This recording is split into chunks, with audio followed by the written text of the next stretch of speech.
ఈరోజు రాష్ట్ర BC JAC పిలుపు మేరకు మన పెద్దపల్లి జిల్లాలో ఏర్పాటు చేసినటువంటి ధర్మ పోరాట దీక్ష కార్యక్రమానికి అధ్యక్షత వహించినటువంటి దాసి విశాఖ గారికి, నల్లవెల్లి శంకరన్న గారికి, సతీశన్న గారికి, పద్మక్క గారికి, కోమలన్న గారికి, ఇతర పెద్దలందరికీ కూడా వాళ్ళందరికీ ధర్మ పోరాట దీక్ష ఉద్యమ వందనాలు తెలియజేసుకుంటూ, మరి 6% ఉన్న వాళ్ళేమో 10% రిజర్వేషన్ తీసుకుంటూ, 60% ఉన్నటువంటి బీసీలకు 20% రిజర్వేషన్ తీసుకుంటూ, మరి స్థానిక సంస్థలే కాకుండా ఉద్యోగస్తులలో కానీ పదవులలో కానీ ప్రతి వాళ్ళలో కూడా వాళ్ళ ఆధిపత్యమే చెలాయించడం అనేది మనం 60% ఉన్నది జనాభాలో కూడా అంటే 10 మందిలో పాము కావాలన్నట్టు అంటే మనం కూడా కులాల వారిగా విడిపోయి వారి చెంతన చేసి వారికి అధికారం చేపడుతున్నాం.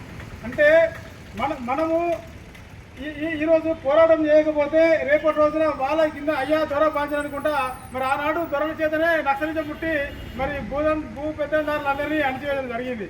మళ్ళీ ఈరోజు కూడా మరి దళితులకు, బహుజనులకు, బీసీ బిడ్డలకు, పరుగు బలహీన వర్గాలకు చెందాల్సిన ఉద్యోగ అవకాశాలన్నీ కూడా మరి ఉన్నత వర్గంలో చెందినటువంటి కుటుంబాలకే చెందుతున్నాయి.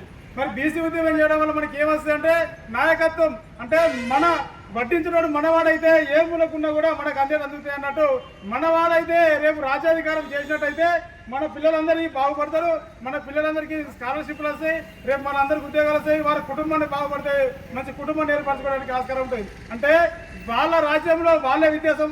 అంటే ఈరోజు బీసీ ఉద్యమం చేపడుతుందంటే బీసీ ఉద్యమం కావాలని చెప్పింది వాళ్ళే, మళ్ళీ వాళ్ళే రావద్దని చెప్పేసి కోట్ల కేసు ఇస్తుంది వాళ్ళే, మళ్ళీ వాళ్ళు వచ్చి వాళ్ళే పదవి తెలుపుతారు. అని ఇప్పుడు ఎవరినే తప్పడం మనమే మురుకులం వేయాలి. ఎందుకంటే 5 రూపాయలు ఆశపడి వాళ్ళ చింతన చేసి అలా మనం బాగా తీదారిపోతాం. కాబట్టి రేపటి రోజులు రాజ్యాధికారమే మన లక్ష్యంగా.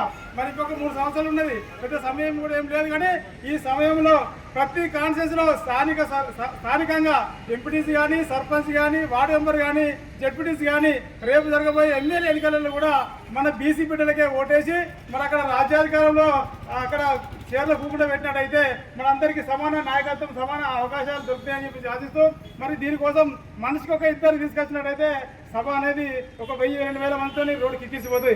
మరి ప్రతి కార్యక్రమాలు కూడా నాకేం పని లేదు, నేను ఒక్కడే పోతాను కాకుండా మరి నిర్వహించే ప్రతి ఒక్కరు కూడా తమ వంతుగా ఒక 2-3 తీసుకొచ్చినట్టయితే సభను కూడా విజయవంతం చేయవచ్చు. రేపు ఎవరొచ్చినా కూడా మన బలగం చూసి భయపడే పరిస్థితి ఉంటుంది. కాబట్టి ఈ సందర్భంగా మనం ఏ కార్యక్రమం చేసినా కూడా బలగంతో చేసుకొని పోదాం, మన ఒక నాయకత్వాన్ని బలపరుచుకుందాం.